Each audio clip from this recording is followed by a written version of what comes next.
அனைவருக்கும் வணக்கம்.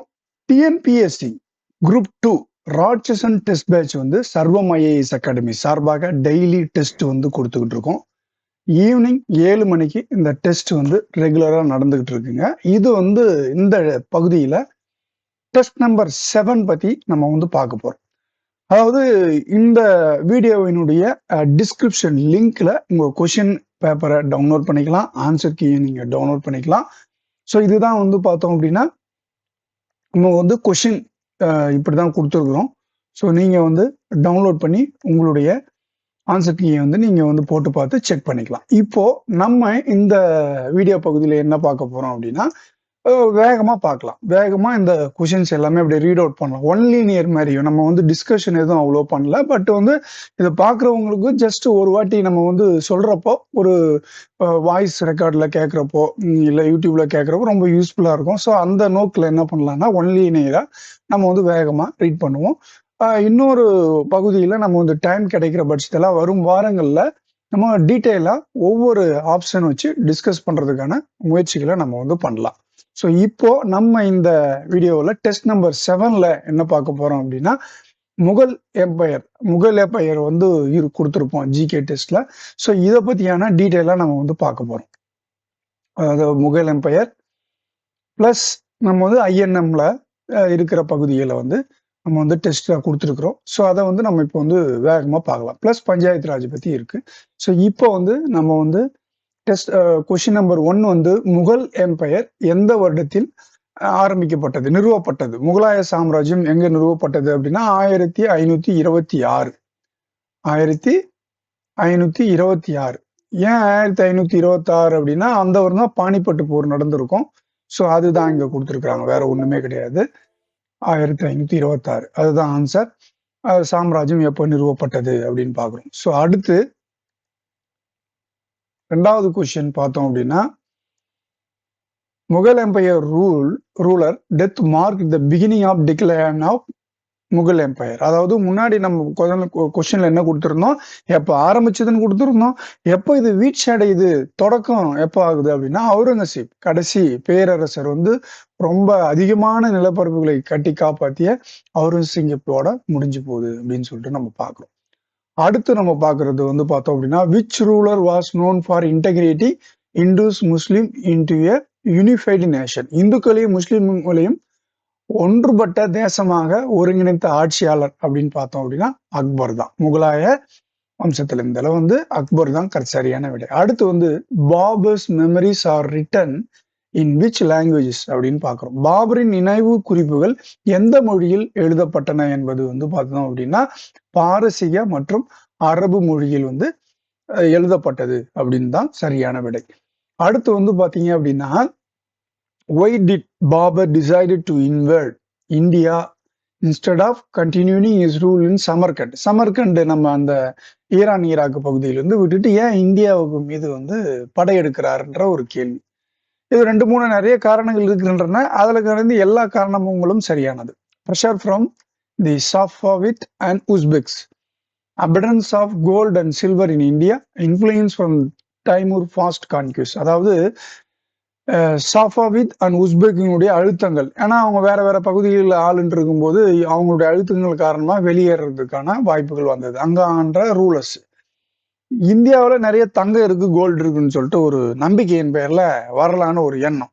ஏற்கனவே தைமூரின் மன்னன் என்ன பண்ணான்னா நம்ம இந்தியா மீது அடிக்கடி போர் எடுத்துட்டு அது ஒரு ஆர்வமா இது மூதாதையர்களா நம்ம போயிருக்கிறாங்க. அவர் தைமூர் வம்சத்தை சேர்ந்தவர் தான். ஸோ அதனால இவன் என்ன பண்றாரு, இங்க வர்றதுக்கு வந்து முயற்சி பண்றாரு இந்தியாவுக்கு. ஸோ அனைத்துமே சரி என்பதுதான் சரியான விடை. அடுத்து வந்து regarding foundation of Mughal empire in India identify the current statement. Correct statement அப்படின்னா அக்பரால எஸ்டாப்ளிஷ்மெண்ட் பண்ணது.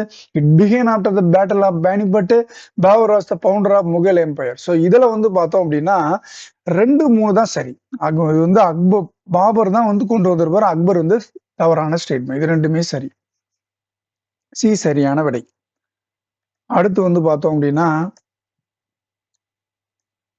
Concerning decline of Mughal empire வந்து ஐடென்டிஃபை த கரண்ட் ஸ்டேட்மெண்ட் வந்து so decline begin after the death of Aurangzeb. இது வந்து என்னது சரிதாங்க.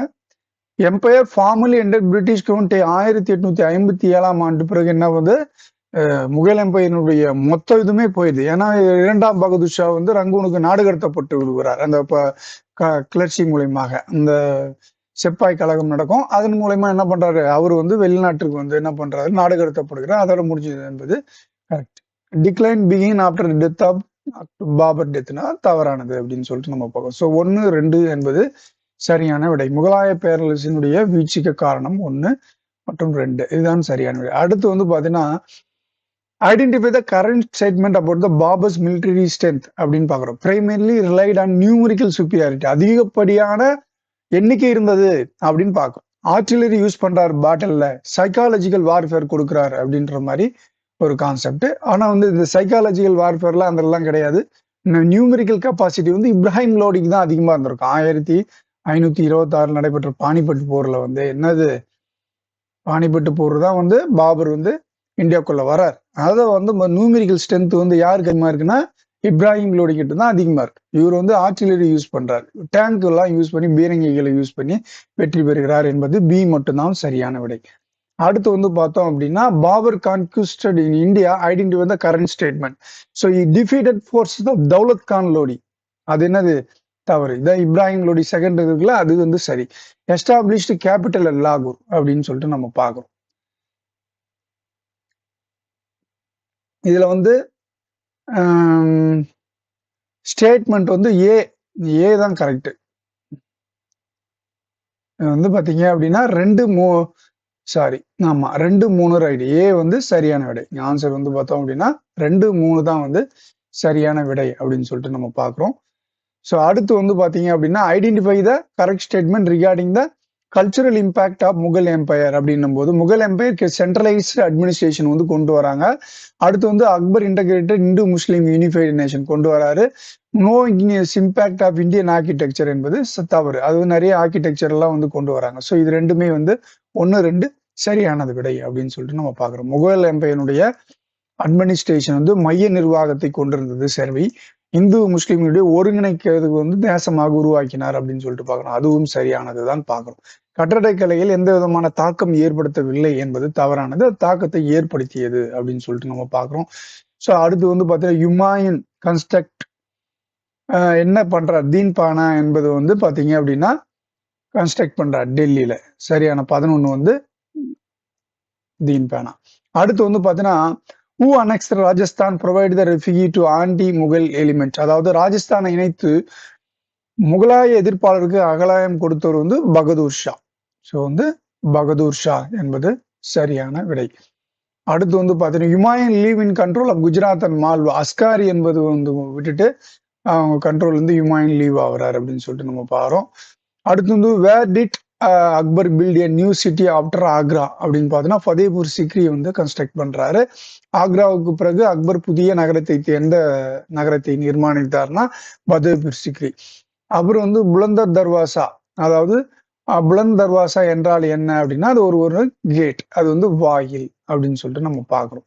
அடுத்து வந்து பார்த்தீங்கன்னா Akbar system of administration called mansabdari system. அது வந்து ரொம்ப ரொம்ப ஃபேமஸ் ஆனது, ரிப்பீட்டடா கேட்கக்கூடிய கேள்வி மன்சப்தாரி சிஸ்டம் அப்படின்னு சொல்லிட்டு பார்க்கிறோம்.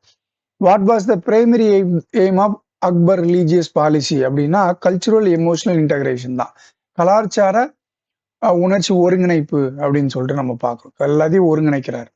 Who was the Akbar's favourite companion known for it wit, அவர் வந்து பாத்தீங்க அப்படின்னா விட் அப்படின்னு நகைச்சுவைக்கு இப்போ ரொம்ப பேர் போனது அவருடைய கால பீர்பால் என்பது சரியான விடை அப்படின்னு பார்க்கிறோம். அடுத்து வந்து who was made the ruler of Jodhpur by Akbar அப்படின்னா உதய் சிங்கினால ஜோத்பூருடைய who was made ruler of Jodhpur by Akbar, அங்க நகரத்தை பயன்படுத்தி அவராலேயே திருப்பி என்ன பண்றாங்க, அங்க வந்து ஜோத்பூருக்கு ஆட்சியாளராக நியமிக்கப்படுகிறார் அப்படின்னு சொல்லிட்டு பார்க்கிறோம். அடுத்து வந்து who led the military campaign against Rana Amar Singh அப்படின் போது பிரின்ஸ் குர்ரம் அப்படின்னு சொல்லிட்டு நம்ம பார்க்கிறோம். பிரின்ஸ் குர்ரம் வந்து வழிநடத்தினார் அப்படின்னு பார்க்கிறோம்.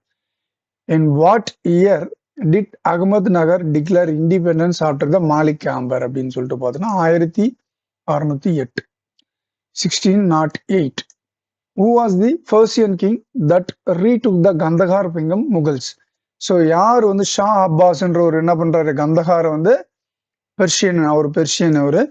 ஸோ அவரிடம் முகல்கள் வந்து திரும்ப கந்தகாரை மீட்டு விடுகிறார் அப்படின்னு சொல்லிட்டு ஆப்கானிஸ்தான், வேற ஒன்றும் இல்லை. Who were the two Englishmen who visited Jahangir coach? 2 Englishman வந்து ஜஹாங்கீர் விசிட் பண்ணவங்க யார் அப்படின்னும் போது வில்லியம் ஹாக்கின்ஸ், தாமஸ் மோர் என்பது சரியான விடை. அது ஈஸ்ட் இந்தியன் கம்பெனி, அவ்வளவுதான். அதை பத்தி நம்ம பார்க்கலாம் டீட்டெயிலா. How did Shah Jahan interest in architecture influence Mughal culture அப்படின்னா enriched Mughal cultural set architectural standard. அவர் என்ன பண்றாரு, ஆர்கிடெக்சர் ஸ்டாண்டர்டை கொண்டு வர நிறைய மார்பிள்ஸ் யூஸ் பண்ணி தாஜ்மஹால் கன்ஸ்ட்ரக்ட் பண்றாரு. ஸோ இதை மாதிரி வந்து ஒரு புதுவிதமா கொண்டு வர்றாரு. ஏன்னா நம்ம வந்து படிச்சிருப்போம், நிறைய இது சொல்லியிருப்பாங்க, தாஜ்மஹால் கட்டினவங்க என்ன பண்றாங்க, கொன்று விட்டுறாங்க அப்படின்ற மாதிரிலாம் ஒரு தகவல்கள்லாம் இருக்கு. ஸோ அதுக்காக சொல்றேன். ஸோ ஸ்டாண்டர்ட் அதுக்கு மாதிரி எதுக்கு அது சொல்ல வரோம் அப்படின்னா, ஒரு புதுவிதமா ஒரு விஷயத்த பண்ணிடுறாங்க, அவங்க உயிரோட இருக்கக்கூடாதுன்ற ஒரு எண்ணத்துல இருந்ததாக ஒரு செய்திகள் உண்டு. அதுல இருந்து என்ன தெரியுது, அவரு வேற யாரும் அது ஒண்ணு புதுசா பண்றாரு அப்படின்றதுக்காக இங்க சொல்ல வரேன், வேற ஒண்ணும் கிடையாது. அடுத்து வந்து what was the failed attempt by William Hawkins to establish in English factory in India indicate what about Japan foreign policy. அதாவது இந்தியாவில் ஆங்கிலேய தொழிற்சாலையை நிறுவ வில்லியம் ஹாக்கின்ஸ் மேற்கண்ட முயற்சி தோல்வியுற்றது ஜஹாங்கீரினுடைய வெளிநாட்டு கொள்கை பற்றி எதை காட்டுகிறது அப்படின்னு பார்த்தோம் அப்படின்னா, ஜஹாங்கீர் நாயன் வந்து ரிஜெக்ட் பண்றார். எதை வந்து வில்லியம் ஹாக்கின் வந்து தொழிற்சாலை நிறுவனம் அப்படின்னும் போது அவர் ரிஜெக்ட் பண்றார். எதுக்கு? அவர் எச்சரிக்கையா இருக்கிறார், அயல்நாட்டுக்குரிய எச்சரிக்கையா இருக்கிறார். அதுதான் வந்து டி என்பது வந்து சரியான விடை அப்படின்னு சொல்லிட்டு நம்ம பாக்குறோம். அவங்க விசிட்னா ஜஹாங்கீர் எப்பவுமே போட்டோம். Who did Prince Khurram repel against Jahangir? அதாவது பிரின்ஸ் குர்ரம் ஜஹாங்கீர் ஏன் கலகம் செய்தார் அப்படின்னா, நூர்ஜஹானினுடைய சூழ்ச்சியால் ஈர்க்கப்பட்டதால அவர் வந்து கலகம் பண்றாரு அப்படின்னு பாக்குறோம். அடுத்து partition of Bengal, identify the current statement அப்படின்றப்போ இம்ப்ரூவ் த அட்மினிஸ்ட்ரேட்டிவ் எய்ம் வந்து என்ன இருந்தது,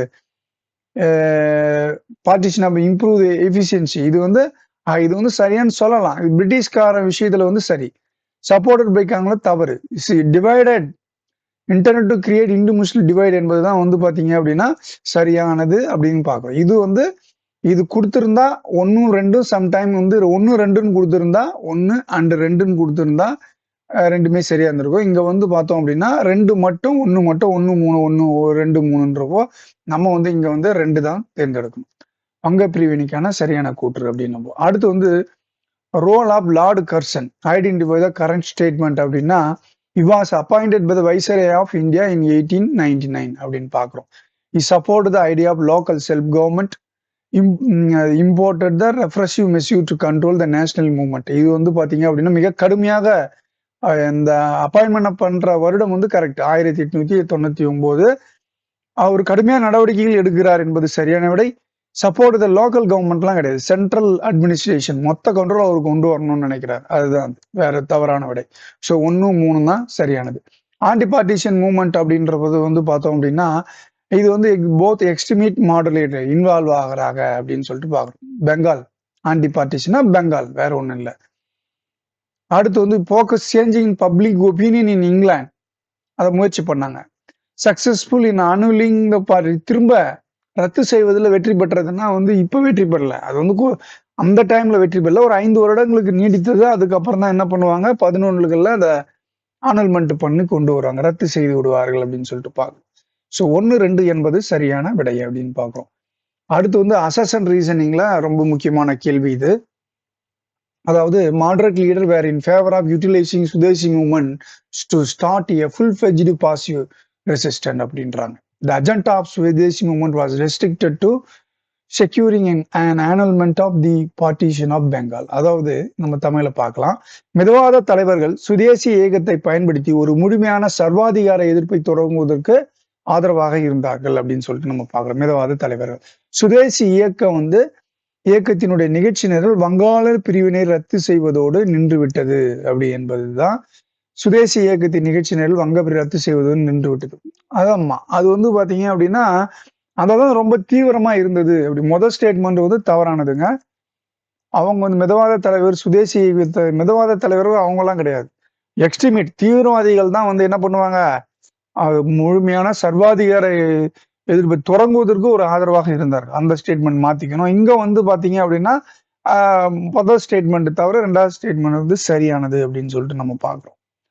அடுத்து வந்து militant nationally supported non political constructive programme of swadeshi movement.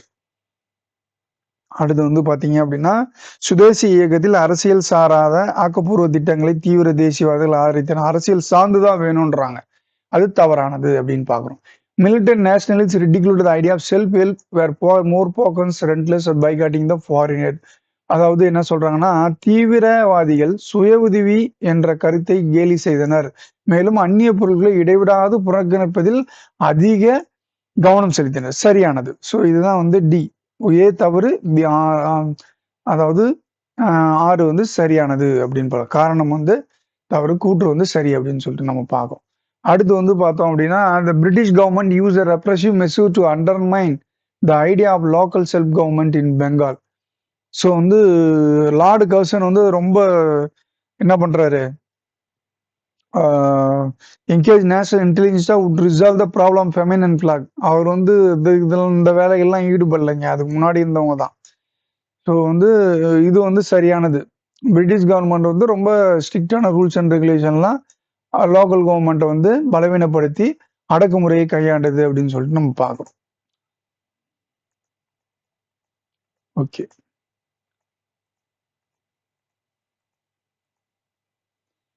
அடுத்து 33. அதாவது இது அசெஷன் ரீசனிங் தான். growth of regional language newspaper played role in building case of sense of proved in Bengali identity. வந்து அதாவது பிராந்திய செய்தித்தாள்களில் வந்து பெருமளவில் வங்காள அடையாள உணர்வை உருவாக்குவதில் ஒரு பங்கு வகித்தது அப்படின்லாம் அது பார்க்குறோம். அது வகித்தது கரெக்டு தான். Bengal partition of Bengal reduce the Bengali speaking people to linguistic minority divided Bengal. அதனால அது ரெண்டும் சரிதான். ஆனால் நியூஸ் பேப்பருக்கு இதுக்கும் ரீஜனல் லாங்குவேஜுக்கும் சம்மந்தம் இல்லை. அதுதான் ரெண்டுமே சரி, ஆனால் சரியான விளக்கம் இல்லை அப்படின்னு சொல்லிட்டு நம்ம பார்க்குறோம். ஸோ இங்கே வந்து பார்த்தோம் அப்படின்னா, லார்டு கர்சன் அப்படின்னு எடுத்துக்கிட்டோம் அப்படின்னா, அவர் எந்த டைம்ல பார்ட்டிஷனை கொண்டு வருவார். ஸோ வந்து அது 2 வந்து பார்த்தீங்க அப்படின்னா, விஓ சிதம்பரனார்ன்ற போது பாபுசியன் வந்து சுதேசி ஸ்டீம் இன்ஜின். ஓகேங்களா? இது 3 வந்து பார்த்தோம் அப்படின்னா, அன்னி என்ன பண்ணுவாங்க, ஹோம் ரூல் மூவ்மெண்ட். ஓகேங்களா? அடுத்து வந்து பார்த்தீங்கன்னா, பார்ட்டிஷன் ஆஃப் பெங்கால் அப்படின்றது போது பாலகங்காத்தர்கள் ஆக்டிவா அகைன்ஸ்டா இருப்பார். அது அதாவது அதாவது extremist leader in swadeshi movement பாலகங்காத்தர்கள், வேற ஒன்றும் இல்லை. ஸோ அது சரியானது அப்படின்னு சொல்லிட்டு நம்ம பார்க்குறோம். அடுத்து வந்து பார்த்தீங்க அப்படின்னா, பார்ட்டிஷன் ஆஃப் பெங்கால் அனௌன்ஸ்டு வந்து எந்த வருஷங்க? 1 வந்து பி, ஜூலை 19. ஜூலை 19 அனௌன்ஸ் பண்ற வங்க பிரிவினை அறிவிக்கப்பட்டது அப்படின்னு பார்க்குறோம். வங்க பிரிவினை அதிகாரப்பூர்வமாக அறிவிக்கப்பட்டது எப்போ? அது கொஞ்சம் தள்ளி, அடுத்து அக்டோபர் 16. அடுத்து வந்து பார்த்தோம் அப்படின்னா, சுதேசி மூவ்மெண்ட் பெங்கால்ல. ஏன்னா இது வந்து 1905 11 வரை திரும்ப பெற வரைக்கும் அது நடந்தது சுதேசி மூவ்மெண்ட் அப்படின்னு பார்க்கணும். ஹோம் ரூல் மூவ்மெண்ட் அப்படின்னா எந்த வருஷம் அப்படின்னா, அன்னி வந்த காலத்துல 16, 18களில் ஹோம் ரூல் மூவ்மெண்ட் வந்து இருந்தது அப்படின்னு சொல்லிட்டு நம்ம பார்க்குறோம். காந்தி வருவதற்கு முன்னாடி காந்தி வந்துருவாரு. அது வந்து அவர் வந்து வெவ்வேறு நிகழ்ச்சிகள்ல கலந்துகிட்டு இருப்பாரு. ஒவ்வொரு இடத்தையா நேஷனல் லெவல்ல போக்கஸ் பண்றதுக்கு முன்னாடி இந்த ஹோம் ரூல் மூவ்மெண்ட்லாம் ரொம்ப ஒரு முக்கிய பங்காற்றி கொண்டிருக்கும் இந்த நேஷனல் மூவ்மெண்ட் அப்படின்றப்போ. ஸோ இங்க வந்து பாத்தீங்க அப்படின்னா, aim of pictorial warning and cigarette பேக்ன்றது வந்து discourage smoking, so health risk வந்து சொல்லுதுன்னு அர்த்தம். ஸோ லங் கேன்சர் வந்து ஆட்ரிபியூட் ஸ்மோக்கிங் வந்து பார்த்தீங்க அப்படின்னா 85% வந்து புற்றுநோய்களுக்கு வந்து புகைப்பிடிப்பதால் ஏற்படுகிறது அப்படின்னு சொல்லிட்டு நம்ம பார்க்குறோம். எலக்ட்ரானிக் சிகரெட் வந்து எதுக்கு யூஸ் ஆகுது அப்படின்னு, எதுக்கு வந்து மார்க்கெட் ஆசிய ஆஃபன் மார்க்கெட் ஆஸ் என்ன பண்றாங்க, புகைப்படத்துக்கு பாதுகாப்பமான மற்றும் சேஃப் ஆல்டர்னேட்டிவ் ஸ்மோக்கிங் அப்படின்றான். ஆல்டர்னேட்டிவ் ஸ்மோக்கிங்காக யூஸ் பண்ணலாம் அப்படின்னு சொல்லிட்டு நம்ம பார்க்கலாம். அதனால பக்க விளைவுகள் வந்து புகையில இல்லாதால வந்து உங்களுக்கு கம்மியா இருக்கும். அதுதாங்க சொல்ல வருது. அடுத்து வந்து apex body of disaster management in India வந்து national disaster management of authority. அதுதான் வந்து சரியான விடை. இப்பேரிடர் மேலாண்மையினுடைய தலைமை தேசிய பேரிடர் மேலாண்மை ஆணையம். Digital India programme transform India into knowledge economy, digital India வந்து இந்தியாவை அறிவு பொருளாதாரமாக மாற்றுகிறது. அதுதான் சரியான விடை. அடுத்து வந்து பார்த்தோம் அப்படின்னா, scheme aimed to empowerment of women in India வந்து பெட்டி பச்சோ, பெட்டி பதோ என்பது புது ஸ்கீமு. அத வந்து தெரிஞ்சுக்கங்க அவ்வளோதான். Woman empowerment. Namami Ganga programme வந்து கிளீனிங் கங்கா ரிவர். இதுதான் வந்து சரியான விடை. அடுத்து வந்து பார்த்தோம் அப்படின்னா, நமக்கு வந்து who was the first citizens of India? இந்தியாவின் முதல் குடிமகன் யார்? குடியரசுத் தலைவர் என்பதுதான் சரியான விடை. அடுத்து வந்து literature rate of Tamil Nadu 2021 census பிரகாரம் மக்கள் தொகை கணக்கெடுப்பின் பிறகு எவ்வளவு இருந்ததுன்னா 87% அப்படி என்பது சரியான விடை. அடுத்து பாத்தீங்க அப்படின்னா which act govern the function of panchayat in India அப்படின்னா பஞ்சாயத்து ராஜ் ஆக்ட் தான். இது வந்து பாத்தீங்கன்னா எலெக்ஷன், பீனல் கோட் வந்து கிரிமினல் சட்டங்கள். இது வந்து கான்ட்ராக்ட் ஆக்ட், வேற ஒண்ணும் கிடையாது. இது அம்மா கேண்டீன் தமிழ்நாடு நோவிங் ப்ரொவைட் என்ன பண்ணுது? சப்சிடைஸ்டு ஃபுட்டு தான். ஃப்ரீ சப்சிடைட் ஃபுட் தான். ஃப்ரீ ஃபுட்டுலாம் கிடையாது. சப்போஸ் ஃப்ரீ ஃபுட்டுன்னு கன்ஃபியூஸ் பண்ணலாம். அம்மா உணவகங்கள் வந்து மலிவு விலையை தான் வந்து கொடுக்குது, மானிய விலை அப்படின்னு சொல்லலாம். அடுத்தது pedestrian crossing is known as, அதை வந்து பாதசாரிகள் நடவு வந்து எப்படி சொல்றாங்கன்னா ஜீப்ரா கிராசிங் நம்ம வந்து பார்த்துருப்போம். ஜீப்ரா கடத்தல் ஜீப்ரா கிராசிங் என்பதுதான் வந்து சரியான விடை. Public distribution system in India primarily என்ன ப்ரொவைட் பண்ணுது அப்படின்னா ஃபுட் கிரைன்ஸுங்க. ப்ரொவைட் வந்து என்னது? Food grains. அடுத்து வந்து பாத்தீங்க அப்படின்னா இப்போ இந்த குரூப் 1ல இதை கேட்டிருக்காங்க. இது அப்படியே கொஸ்டின் அப்படியே கேட்டிருக்காங்க, வேற ஒன்றும் இல்லை. அடுத்து வந்து what was the significance outcome of anti partition movement in Bengal அப்படின்னும் போது ஸ்ட்ரென்திங் நேஷனல் சென்டிமெண்ட். இந்தியா ஃபுல்லா ஒரு ஒற்றுமையை கொடுக்குது, யூனிட்டி கொடுக்குதுங்க. எல்லா மக்களுமே வந்து என்ன பண்றாங்க? வங்க பிரிவினைக்கு வந்து ஆதரவு தெரிவிக்கிறார்கள். தேசிய உணர்வு ஒற்றுமையை வந்து வலுப்படுத்தியது அப்படின்னு சொல்லிட்டு நம்ம பார்க்குறோம். அடுத்து வந்து பார்த்தோம் அப்படின்னா partition of Bengal in 905 lead to the wide spread protest all over the India, all cross the India அப்படின்னு பார்க்குறோம். அடுத்து வந்து partition was intended to create Hindu Muslim divide and suppress the political activities again the British அப்படின்னு சொல்லிட்டு பார்க்குறோம். So சரியான விடை தான். ஸோ இந்திய முஸ்லீம் வந்து அதாவது இந்து முஸ்லீம் வந்து பிளவை வந்து உருவாக்கி பிரிட்டிஷ் ஆட்சிக்கு வந்து என்ன பண்ணுவாங்க, அவங்களுக்கு வந்து உகந்ததாக மாற்றுவாங்க. அதுதான் இங்க சொல்ல வருது, வேற ஒண்ணுமே இல்லை. ஸோ இந்த முழு வீடியோ பார்த்துருந்தீங்க அப்படின்னா உங்களுக்கு கண்டிப்பா வந்து ஒரு சில தகவல் எக்ஸ்ட்ராவே சொல்லியிருப்பேன் நான். உங்களுக்கு ரொம்ப யூஸ்ஃபுல்லா இருக்கும். இந்த டிஸ்கிரிப்ஷன் பகுதியில் நாங்கள் வந்து கொடுக்குறோம். சப்போஸ் இந்த குரூப்ல ஜாயின் பண்ணோம் அப்படின்னா டெலகிராம் குரூப்ல சர்வம் குரூப்ன்ற இந்த டெலகிராம் குரூப்ல நீங்க வந்து ஜாயின் பண்ணிக்கலாம். இல்லைன்னா வந்து ராட்சசன் சர்வம் குரூப் 2ன்னு ஒரு ஆப்ஷன் இருக்கும். நான் டிஸ்கிரிப்ஷன் எல்லாமே கொடுக்குறேன், லிங்க் எல்லாமே. அதை நீங்க ஜாயின் பண்ணிக்கோங்க. நம்ம இன்னொரு வீடியோல நம்ம பார்க்கலாம். நன்றி, வணக்கம்.